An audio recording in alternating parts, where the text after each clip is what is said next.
Gennady Golovkin's coach Abel Sanchez is the gift that keeps on giving and giving and giving. Even entering fight week, he's still talking that cash-ish, and says that at the end of the day, Canelo Alvarez team will throw in a towel and say no mas. This your boy CJ Goodfella back with the Boxing Clinic. You dig, you know what it is. We on that boxing grind. Thanks to everybody subscribing and watching the videos, man. We trying to keep the movement pushing. Some good things on the horizon as well. But Abel Sanchez will continue to talk that cash shit, man. And he's very confident in this fighter and his protege, Gennady Golovkin. Said that I'm gonna read the article, little paragraph in a minute, and I explain what he means by some of the things he said in there. Also, if you want to read the full article, I'm gonna leave a link in the description as usual. And before I get into the little section he was talking about, they even talking about going back. They studied the tape of Canelo and Triple G sparring. They studying that tape very hard going into this fight. Even though Golovkin said it didn't matter much, but they're very studying the tape, and I explain it in a minute. But here goes the passage that Abel Sanchez said. He says, we have the raw footage. It was taken by a member of Team Golovkin, said Abel Sanchez, Golovkin's long-time head trainer. I studied that footage, and it confirms what I've always been saying for years. Canelo's a slapper. He couldn't handle Gennady's pressure and power then, and he won't be able to on Saturday night. On fight night, you will hear his corner say the same thing they said at the Wall Street Journal on June 20. If that's what he meant, no mas. And okay, breaking down the passage and what it means, you can go to the full article, hit the link in the description on this page. In the full article, what he means by the footage is they sparred a long time ago. It was a very long time. Canelo was probably like 21, 20 years old. He was getting ready for the Ryan Rose fight. I'll tell you how long ago it was. And it was said that a few people that had seen it, that Golovkin got the better of him, and Golovkin was like 30 years old at the time, or his 30s. He's supposed to be in his physical peak prime, and said that he was really kind of holding back.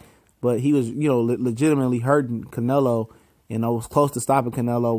Was easing up on Canelo, and if they still going back almost 10 years to study the tape and think this guy's the same fighter, they're crazy. Even to think that Triple G is the same fighter at the same point.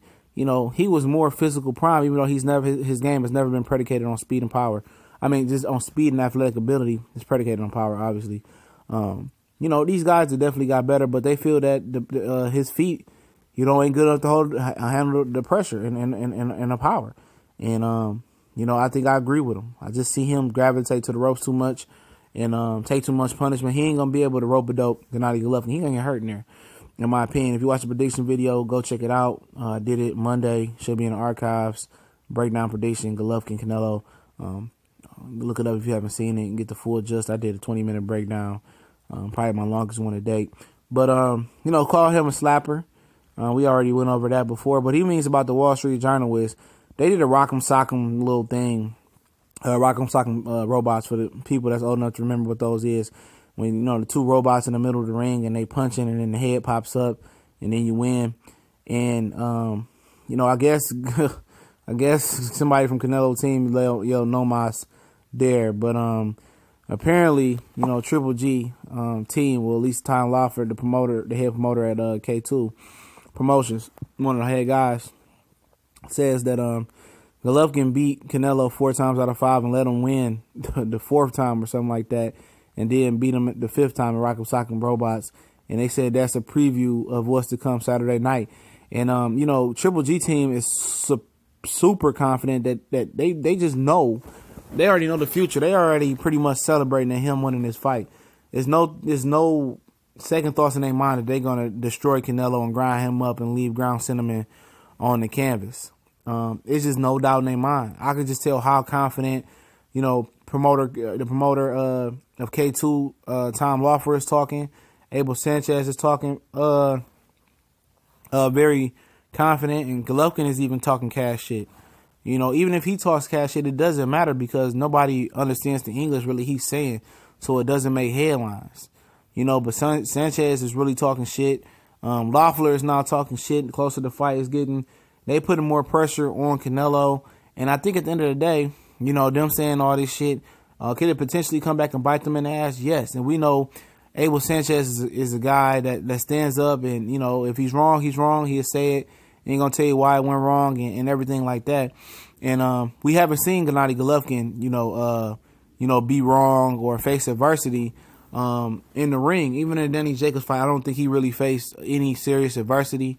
And we're going to see. We're going to see. Just as people say, you know, a guy like, for instance, Erickson Lubin is green to a situation with Jermell Charlo. Gennady Golovkin is green to a hard 12 rounds of a fight or a mega fight. You know, he went 12 rounds with Danny Jacobs for the first time. You know, that's one time. You know, this is his first mega fight. Even though he fought on pay-per-view, it wasn't no mega fight. You know, this is his first chance at a legit opportunity to be a legit opponent. This is his first chance. This is This is going to be probably his only chance to punch his ticket as a legitimate fighter in history. Not an all-time great yet, but a legit fighter in history. Legit middleweight champion, historic middleweight champion, even before he becomes undisputed lineal champion of the world. You know, even though he's lineal, but he ain't undisputed yet. This is his one time to punch his ticket to being a legit fighter, to shed all the mofos like me that said he ain't fought nobody but tailor-made guys for him. This is one opportunity. If he lets this slide through his hands, especially with all this cash shit they talking, saying Canelo's going to say no mas, and he shits the bed or wets the bed and loses to Canelo legitimately, then, you know, at the end of the day, he was a blip through history in the middleweight boxing and not a trend. You know, you could say, oh, Sergio Martinez was a good champion. Kelly Pavlik had it for a minute. Jermaine Taylor had it for a minute. Bernard Hopkins was a great long-term champion. And people are going to look back and say, okay, Golovkin was an okay champion, but he lost his only big fight to Canelo Alvarez. And if he loses to Canelo, he ain't going to be the same fighter. He ain't going to get another opportunity. So all the shit they talking at the end of the day, they got to show up, perform, and win, and then go on. We gone.